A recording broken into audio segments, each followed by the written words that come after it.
जपानच्या टोकियोमधल्या डेफ ऑलिम्पिक 2025 स्पर्धेत भारताच्या शूटिंग संघानं मोठी झेप घेतली आहे आणि नवी मुंबई पोलीस दलातील कॉन्स्टेबल मिलिंद वाघमारे यांची मुलगी कोमल वाघमारे हिनं एअर रायफल शूटिंगमध्ये 2 कांस्य पदकं पटकावून देशाचं नाव उज्ज्वल केलं आहे. कोमलनं 1 पदक वैयक्तिक गटात तर दुसरं टीम इव्हेंटमध्ये जिंकत आंतरराष्ट्रीय पातळीवर आपली दमदार कामगिरी सिद्ध केली आहे. कठोर मेहनत, सातत्यपूर्ण सराव आणि शिस्तबद्ध प्रशिक्षण यांच्या जोरावर मिळवलेलं हे यश सर्वांसाठीच प्रेरणादायी ठरतंय. सध्या कोमल SNDT वुमेन्स युनिव्हर्सिटी मुंबईमधनं मनोविज्ञानात मास्टर्स करतेय. शैक्षणिक अभ्यासासोबतच ती पनवेलमधील एका शूटिंग अकॅडमीमध्ये नियमित प्रशिक्षण सुद्धा घेतेय आणि ह्याच मेहनतीनं तिला ऑलिम्पिक पातळीपर्यंत पोहोचवलंय.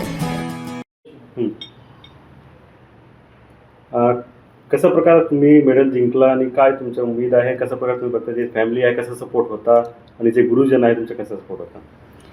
सो मी टोकियो 2025 डेफ ऑलिम्पिक्समध्ये 2 ब्रॉन्झ मेडल जिंकले आहे. मी महाराष्ट्रातून जुन्नर ह्या जागेतून येते, जिथे छत्रपती शिवाजी महाराजांचं जन्मभूमी आहे. मी तिथून आल्यामुळे मला एवढं जास्त कॉन्फिडन्स फील होतं की मला जे पण पाहिजे ते मी करू शकते. 100% जिथे पण मी विचार करणार की मला हे पाहिजे ते मी करूनच राहणार. आणि माझे कोचेस, माझे पेरेंट्स यांना मी एवढंच सांगेन की तुम्ही नेहमी माझ्यासोबत राहिले, नेहमी तुम्ही माझ्यावर विश्वास दाखवला आहे, पुढेही असाच विश्वास राहू द्या. आणि पूर्ण महाराष्ट्राला मी हेच सांगणार की आत्ता तर फक्त सुरुवात आहे. अजून खूप मेडल्स येणार, अजून खूप सारे महाराष्ट्रामधून ॲथलीट्स येणार जे इंटरनॅशनल्समध्ये जाऊन खूप मेडल जिंकणार आणि खूप मोठं नाव करणार. किती वर्षाचा संघर्ष आहे हा जो तुम्ही मेडल जिंकला?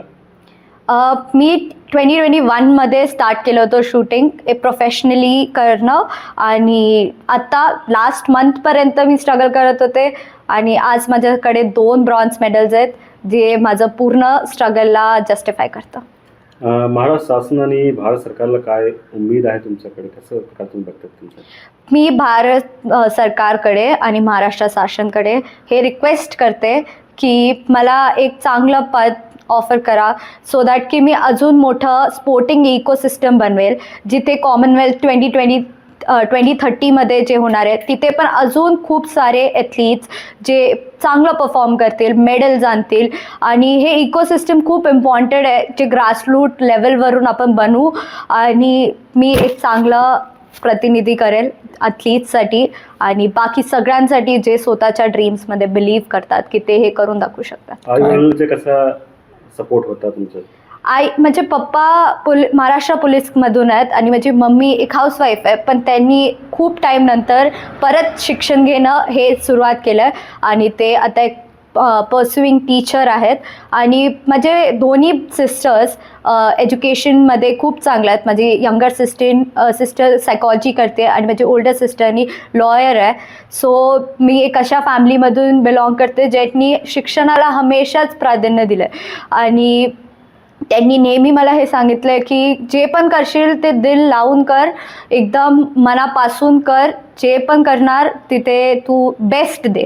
आणि त्यांनी मला सगळीकडून फायनान्शियली, सोशली आणि इमोशनली सपोर्ट केला आहे आणि नेहमीच ते करत राहतील. काय काय अडचणीला सामना करायला लागेल तुम्हाला? सगळ्यात मोठं अडचण एक ॲथलीटसाठी तीच आहे की शूटिंग हा खूप एक्सपेन्सिव्ह स्पोर्ट आहे आणि coming from a humble background I feel financially सगळ्यात मोठाच संघर्ष राहिला आहे. पण माझ्या आईवडिलांनी आणि माझ्या बहिणींनी मला कधीच याची जाणीव नाही दाखवली की पैशांमुळे मी कुठेही थांबणार आहे.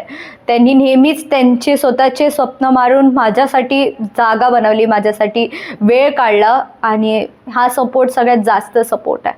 काय मेसेज जे युवा इन्स्पायरिंग आर्चरी आणि मी सगळ्या एस्पायरिंग ॲथलीट्स आणि एव्हरी सिंगल यूथला मी हेच मेसेज देण्याचं कोशिश करणार की keep believing in your self, do not let others stop your dreams from coming true, because nobody else is going to do it for you, only you will make it come true.